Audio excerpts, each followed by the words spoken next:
বিশ্বনবী বলতেন জুমার দিন শ্রেষ্ঠ দিন, এই দিন আমার উপরে বেশি বেশি দুরূদ পড়ো। ফাইন্না সালাতাকুম মা'রুদাতুন আলাইয়া, কেননা তোমরা যে আমার উপরে দুরূদ পড়ো, আমি মরে যাওয়ার পরে এই দুরূদগুলো কে পাঠিয়েছে তার নাম, তার বাবার নাম সহ ফেরেশতারা আমার কবরে দিয়ে আসে।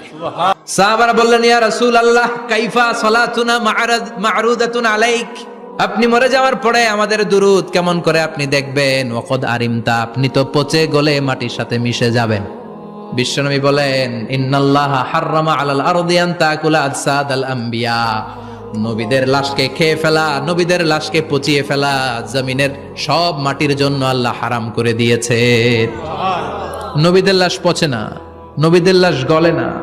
যারাই বিশ্বনবীর উপর দুরূদ পড়বেন, আপনার নাম সহ, আপনার বাবার নাম সহ, মালাইকাতু সাইয়াহিন, একদল ফেরেশতা আছে শুধু রাউন্ড দেয় গোটা ওয়ার্ল্ডে। কারা বিশ্বনবীর উপর দুরূদ পড়েছে, এই দুরূদ নিয়ে, এই নাম নিয়ে বিশ্বনবীর কবরে তারা পৌঁছে দেয়। চিল্লায় পড়েন আল্লাহু আকবার।